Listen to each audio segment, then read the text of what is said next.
Nintendo might have finally made the console the Switch should have been all along. 1080p, 120Hz screen, 4K HDR, 60 FPS dock. This thing could actually compete with the other big handhelds on the market right now. Nintendo has always been in a league of their own in the console space, positioning themselves as more of a companion than a competitor. But the Switch 2 might seriously be changing that, because this presentation showed off a lot of features that people have been asking for a very long time. Actual voice chat and party features, screen sharing your gameplay at 10 FPS. I almost can't believe that they showed this off, but you know what? I'd rather they do that than fake it and we find out it sucks on launch day, so at least they're being honest. And yes, these are all things that you could have already done on PlayStation, Xbox, and PC years ago, but it's nice to see that they're finally catching up.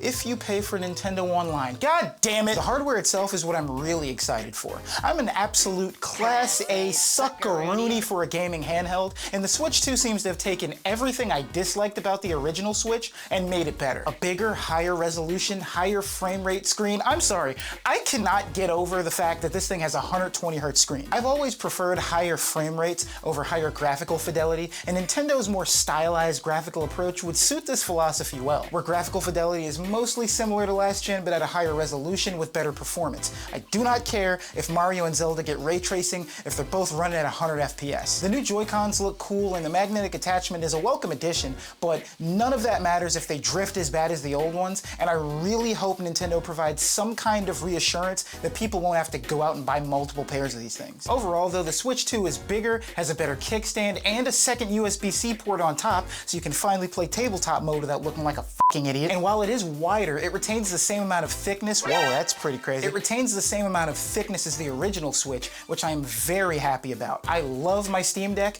but it is so goddamn big, and it only fits in the carrying case that it comes with. Like, it doesn't fit in any other bag that I have. It still remains to be seen how well it'll fit in adult hands, but so far, I'm pretty optimistic. But all of that is worthless if the games aren't there, and I am glad to say that they are all there. Every game. Oh my god, there's so many fucking games coming to this thing. I am still blown away at how good this launch lineup is. Brand new open world Mario Kart day one, Hitman, Yakuza, Cyberpunk, all on launch day. That's unbelievable to me. But what really has me the most excited are the enhanced versions of Breath of the Wild and Tears of the Kingdom, both coming day one. If you've ever dabbled in the dark arts of emulation, then you know that playing Breath of the Wild at 4K 60 FPS is a life-changing experience. These games have the best open world design in any game I've ever played, but they are in a Sam Fisher chokehold by the hardware they're chained to. Finally, they can run well on the hardware they're supposed to run on. If they can keep this up with their other first-party titles going forward, maybe people won't feel the need to emulate them so much.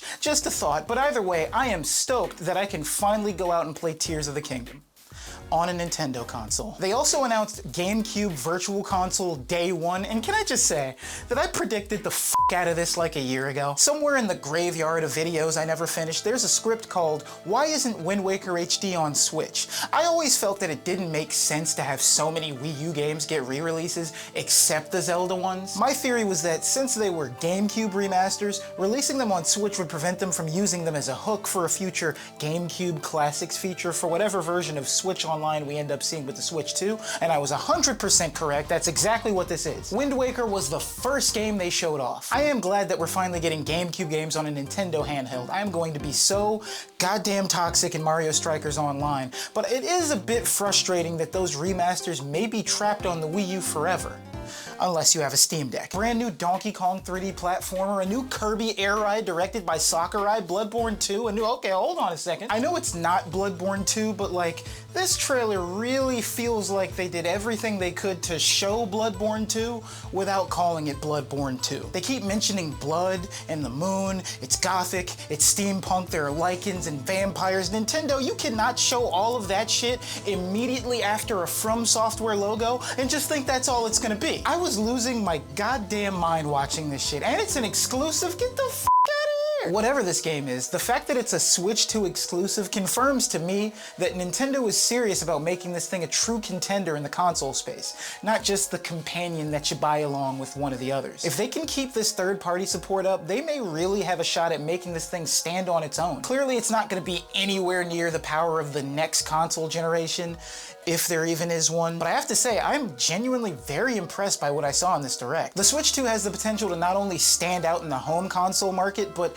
More importantly, it could really compete with those handheld PCs. And at $450, it looks like a pretty compelling buy. Sure, that's a bit more than we're used to spending on a Nintendo console, but compared to the other handhelds out there, it's not too bad. As long as the online runs good and it's not too expensive, I don't see how Nintendo can screw this up. $80? Are you kidding me? That wasn't rhetorical, motherfucker. I'm asking. This is bad. This is really bad, because if Nintendo does it, everyone else is gonna do it, because people are absolutely going to spend that money on Nintendo. Grand Theft Auto 6 is going to cost $10,000.